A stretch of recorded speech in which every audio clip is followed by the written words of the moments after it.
In Diablo 2, there are a lot of unique items, ranging from amazing to terrible. Today's subject for our game manual series, the unique rings, are no exception.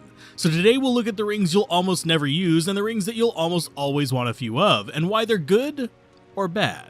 Starting out, we'll look at a ring that will get you very little other than a memeish nice for the level requirement, and that is Nature's Peace. While quirky and weird, I'm usually disappointed when I see this unique ring in my inventory. While it offers a couple perks that you won't find on any other ring, with Rest in Peace and Prevent Monster Heal, these can be found much easier on other gear if you really need them, and in of themselves aren't terribly useful mods. The rest of the features of this ring also leave a lot to be desired with a common resist and poison resist, low damage reduction, and a low level summon charge. I've honestly yet to find a single build that really has a use for this unfortunate ring. Next up in the unique rings, we get into the rarely used but can be useful group, starting with Dwarf Star, which doesn't get much love sadly. While nothing to write home about, it does give a bit of life and magic damage reduction and a really solid boost to gold find, 100%, which is super high for a ring. It also gives a fairly decent fire absorb percent, which can be helpful against some of the nastier Inferno using enemies, as well as Diablo's fire attacks, and even, yes, the Council's fire hydras. After that, we have Kyrian Wind. While not well loved by most people, it does have a soft spot in my heart for just being kind of fun to play around with for at least fast attacking characters. And it's in that kind of weird place of more useful than people think, but less useful than people want. In the mundane front, it has some solid life leech for a ring of its level, it has some okay survivability perks, and the damage to mana is nice for cheaper melee attackers.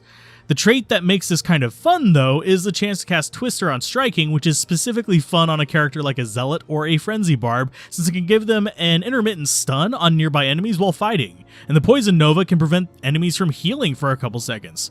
Do either of these make it amazing? No, but do they make it fun? Yes, and I try to sneak this into builds whenever possible for my own kind of nerdy pleasure. Last on the rarely used group, and I only put it here because it's usually only used at low levels, is Mantled Heel. It's a simple mana leech ring with replenished life and mana regen boosts. It's good for its level requirement, but by the time you get into late Nightmare in Hell, it generally gets beaten even by basic rare resist rings to boost your survivability. That said, it's pretty good to plonk on your character if you're running a Malice build in normal or other similar kind of like weird builds. The next group is going to be the Magic Find options, which I kind of put in their own category because they're usually fairly sought after even if their bonuses aren't terribly amazing. At the bottom of the list, but most well known, is Nagel Ring. It has a variable amount of Magic Find, but as usual, the higher the better. It also has a couple good mods for how low level the requirement is, which is an okay attack rating boost for the level, some magic damage reduction, as well as damage return. I will sometimes use them so long as it doesn't slow me down, but usually I will prefer a different ring if I'm doing something a little bit more dangerous. The other Magic Find ring is extremely uncommon due to its high level requirement to drop, and that is Wisp Projector, a confusing looking ring that actually has some special uses once you get past its odd list of charges and casting lightning on striking, and that is that it's a lightning absorb ring with Magic Find.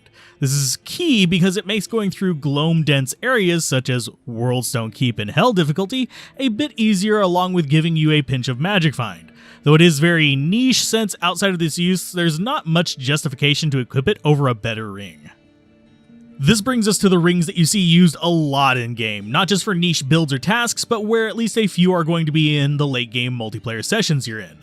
First up is Ravenfrost, an all-around good ring with attack rating, dexterity, and cannot be frozen being its main selling points, but also packing some cold absorb and cold damage for some fun on the side. It's overall a fairly solid ring, even if you get some of the lower rolls on the bonuses, and that cannot be frozen is super important for, well, characters that require attack speed as one of their major things, because chill can really ruin their day. Next up, we have Bolcathos' Wedding Band, plus skills, life leech, and a variable life boost based on level. It's decent, though it does have a fairly high level requirement compared to the other plus skill ring. It is still pretty distinct for having that plus skill, since that is only available on unique rings. This is a fairly decent skill ring if you need extra life instead of mana, or if you're running a melee caster hybrid build of some sort that would actually get something out of the life leech and plus skills at the same time, though it usually does play second fiddle to the grandfather of plus skill rings, Stone of Jordan. Speaking of Stone of Jordan, which is usually referred to as SOJ, is the original skill ring that was one of the most duped items in the original game, and for good reason. Plus skills, a significant boost of mana, though It has actually like lightning damage that feels like a bit of an afterthought. This ring was even so popular at a point that it was the de facto currency on Battle.net, only later to be replaced with runes. While not too useful for your melee characters, having a couple of these in storage is going to make your casters very, very happy. So what's your favorite unique ring in the game? Do you prefer rares or some of the set combinations? Mention them down below, and a special thanks to the patrons, channel members, and viewers for making these videos possible.